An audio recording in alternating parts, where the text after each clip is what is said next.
Greetings and salutations to all you folks out there. I'm Brink and you're listening to the Voice of Insanity, bringing you an opinion about a game. Today we're going to be talking about Homeworld, Deserts of Kharak, and this is one that has gotten a lot of attention recently.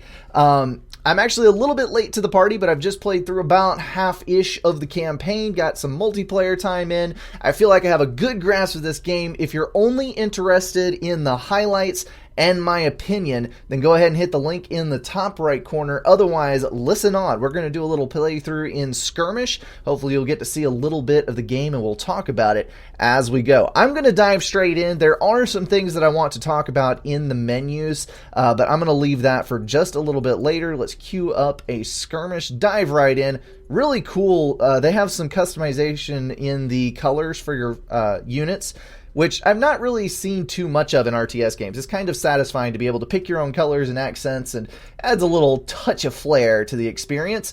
Let's go for Tauren Crater, and we are going for Carrier Annihilation. Let me talk about this real quick because this merits mentioning.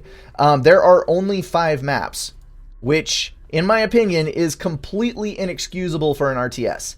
You play through the campaign, everybody expects a fantastic campaign for pretty much any RTS, but you have to have Skirmish for replayability, and most of the time you have to have a beefed up multiplayer for the competitive aspect that this type of gamer, the people that enjoy this want competition. That's what I'm getting at here.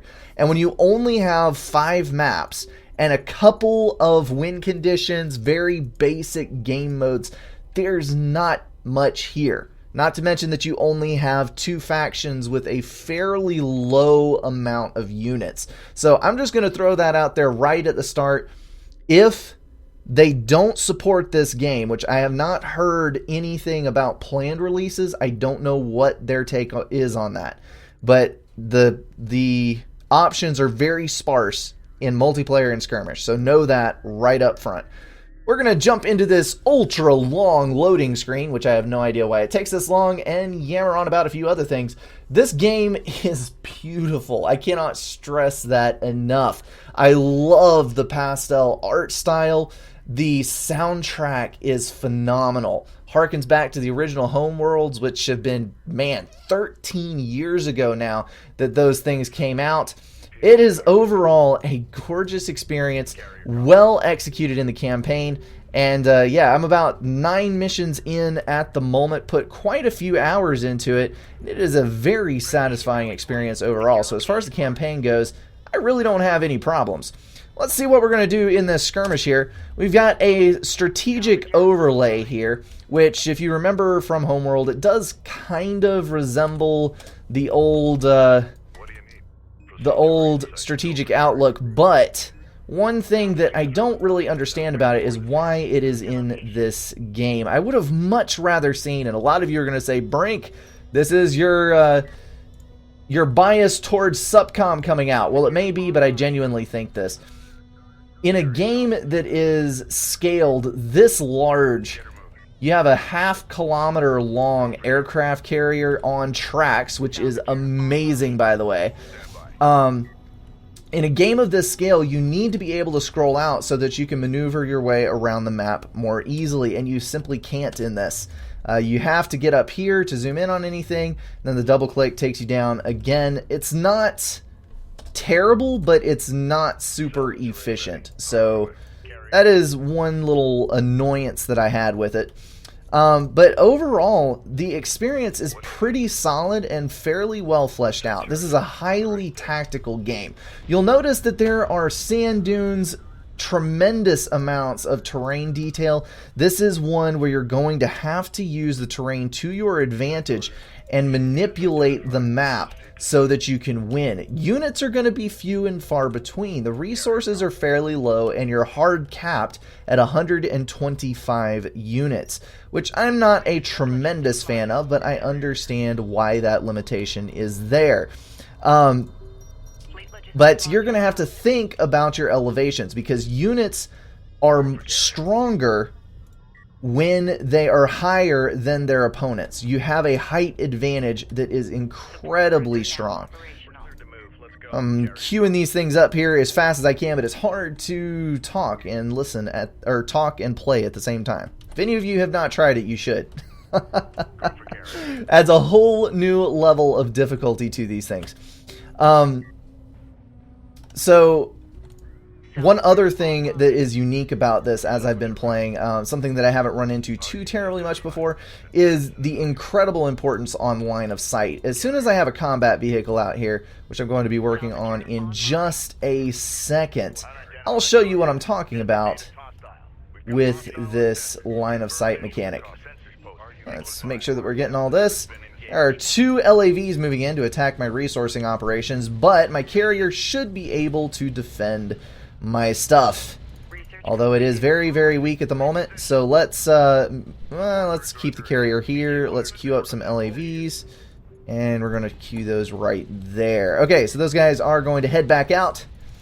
The unupgraded carrier is not that strong, unfortunately. Alright, we have an LAV. So let's get out here, and we can see some of this line of sight that I'm talking about. Alright, let's press A. This is the height map. You have neutral, which is the same height as you, and then you have depressions and rises.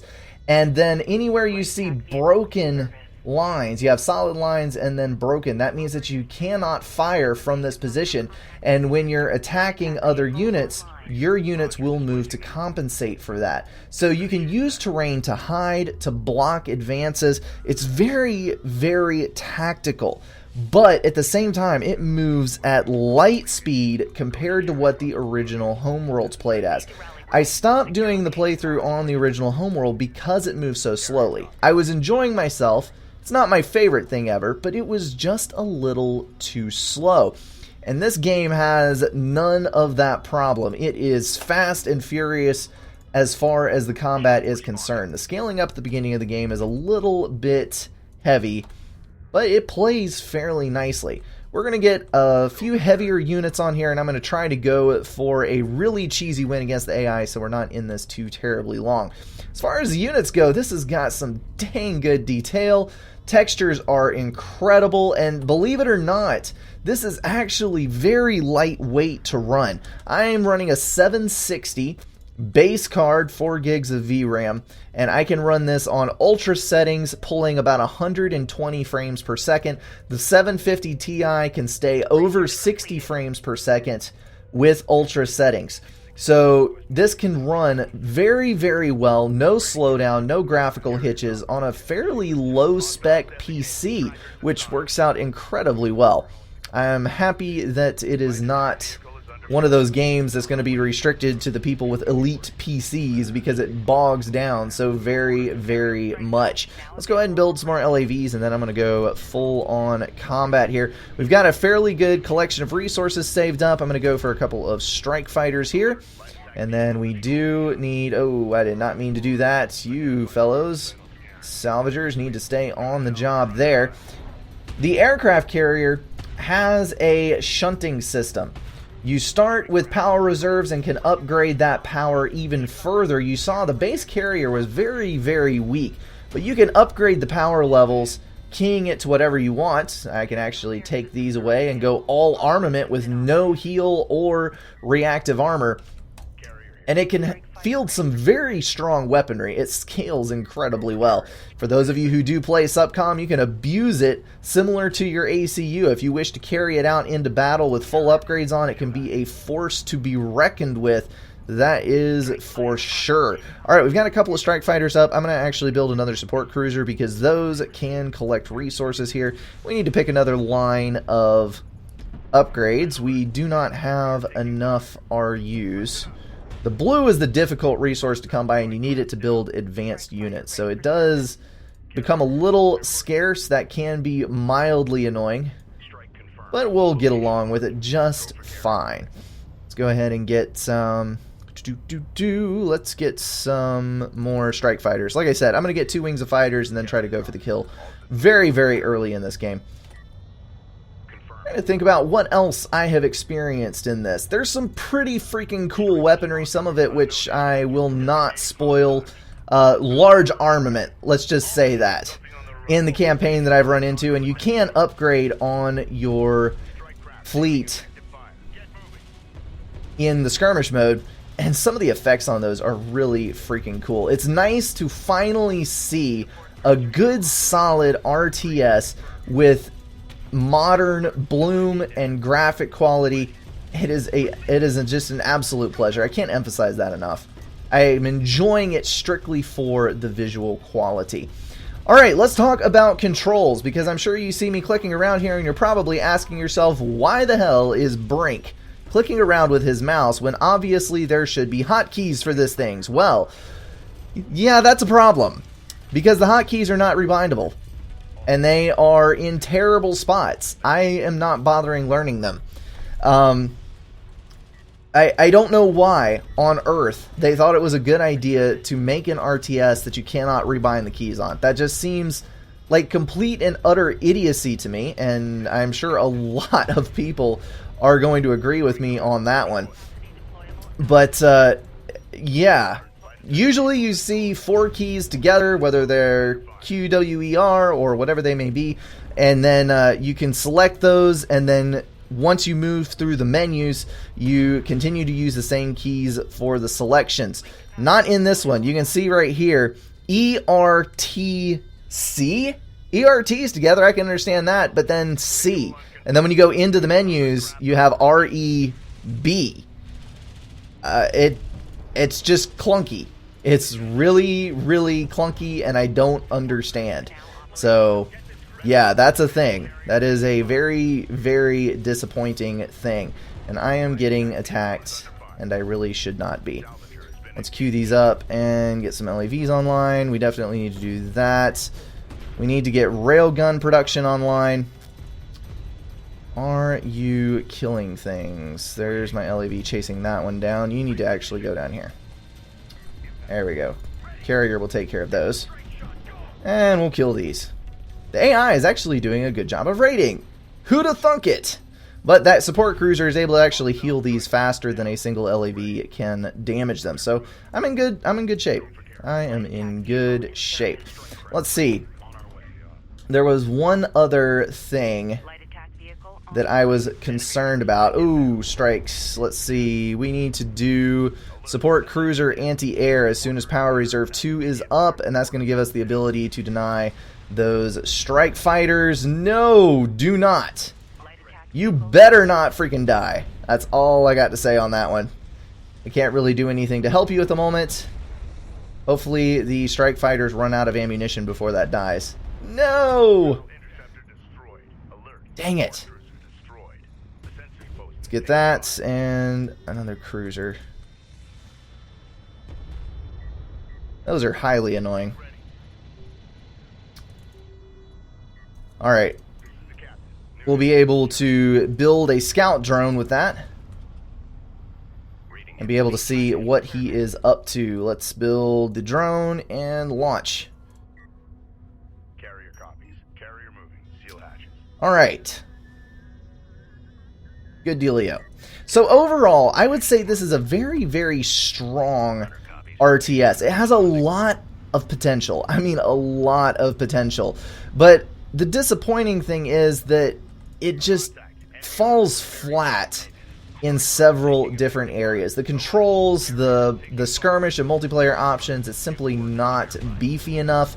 There were too many places where I'm running into issues seeing why this is worth the full $50. Now granted, if you're only in it for story mode, then this thing is well worth your time and money to do this, because it does have a good story mode that is of a reasonable level of difficulty. I mean, you need to play it on the classic mode, you need to play it on the harder difficulty to have any challenge, but it is a good one that will lend you a lot of hours of play.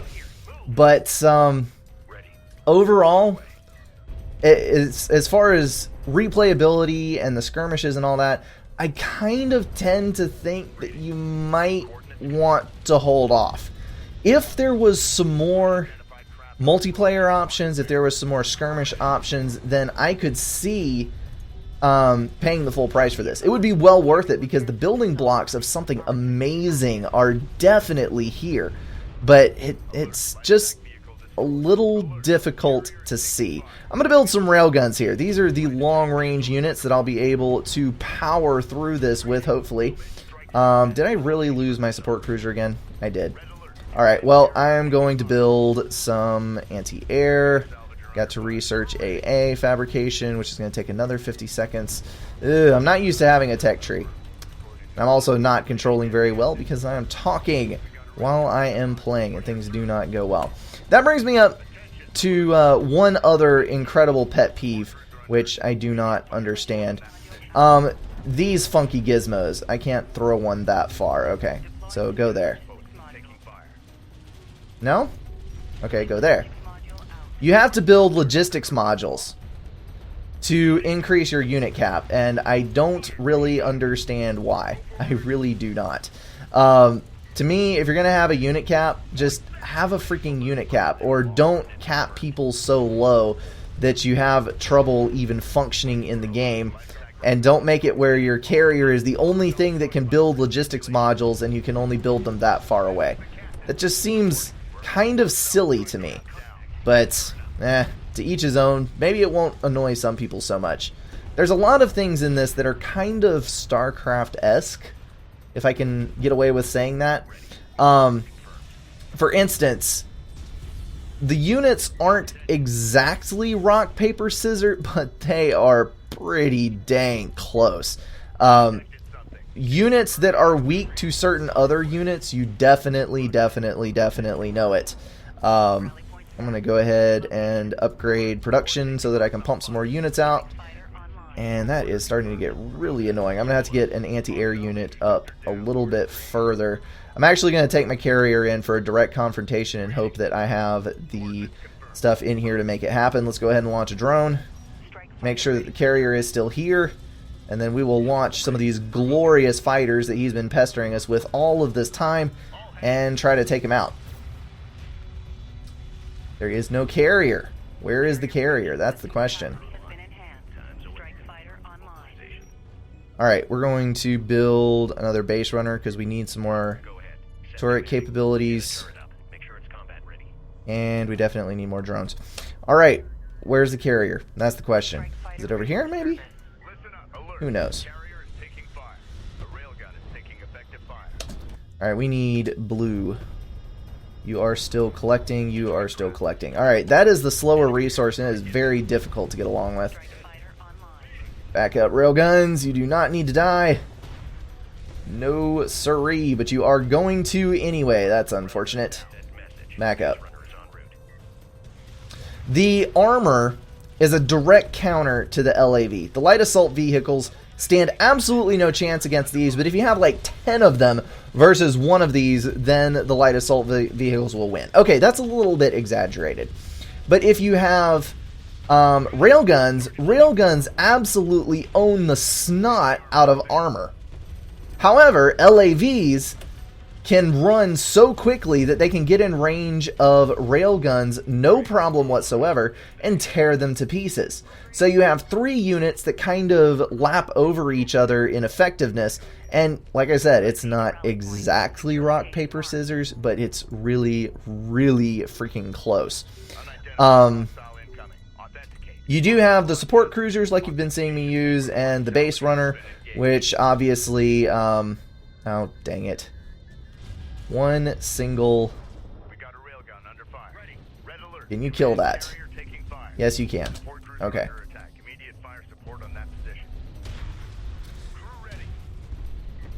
So those do heal, and they provide some anti-air, limited protection, that kind of thing. And then you also have other cruisers, which I'm not going to upgrade into, but you have the battle cruiser, the assault cruiser, and the artillery cruiser, which pretty much live up to their names. Then you can get various upgrades for that as well. Alright, so our railgun is out. We're about to get our cruiser up here. That is definitely the carrier right there. Let's go ahead and drop another anti-air, and you are going to scout. There it is. Alright, we need railguns in a bad kind of way.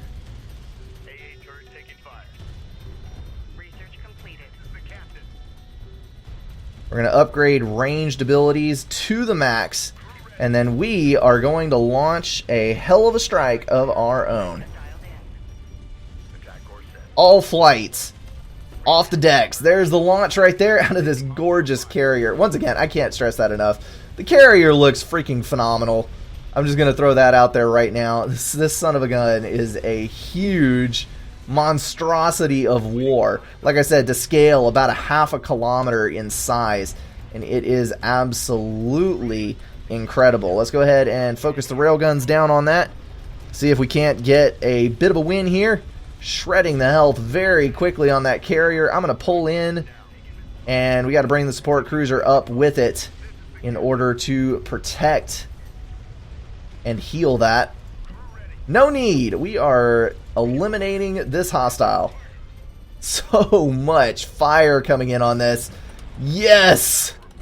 There is the blast. Let's see that. Really good effects on that. I mean, it's not going to be up to AAA title quality, of course, because this is an RTS after all, and there's so many units and so much stuff taking place on the battlefield. It's hard to optimize something like that. But, yeah, it does a pretty dang good job of it. I'm happy with the result. Alright, so that brings us to conclusion time. Is Homeworld Deserts of Kharak worth the asking price, $50? That depends on the person. Like I said, the campaign seems to be really fleshed out, worth playing. I have got several hours in it already, and I've got several hours to go. It's a pretty good story. It's definitely something that I can invest myself into. So if you're only going to buy a game for the campaign, and you're ready to pay full price on that, I would say go for it. It is a solid experience. However, if you expect your RTSs to also have a lot of replayability due to skirmish, due to multiplayer, or if you're a competitive person, I would do one thing. I would wait. And that waiting can be either for the price to go down, in which case I would say that this is something you should absolutely buy because it's a solid RTS with really cool mechanics like smoke screen. You're using terrain to fight against enemies both for a height advantage, for damage potential, and also using the terrain to hide behind because broken line of sight means that units can't fire, and it's really dedicated about simulating that. So yeah, there's a lot of potential there. Or you can wait, and I would say that this is worth every penny of the full price if they can flesh out the multiplayer. Because, like I said, 5 maps? Are you kidding me? 5 maps and limited game modes in Skirmish. It's not much replayability there at all. Overall, pretty dang good game, and this is absolute proof that it is possible to make a quality title in Unity. All of the developers out there that have thrown a bunch of trash on that game engine, well, you know what? It is actually capable of some amazing things. Other than the unchangeable hotkeys, I really don't have any problem with the implementation of this game. Alrighty, folks, that is my verdict. I am sticking to it. Hopefully you guys enjoyed this video. If you did, go ahead and leave a like, hit that subscribe button. I am bringing lots of new content to you daily, so you should definitely stick around for that. As always, thank you so much for watching. I'll see you in the next one.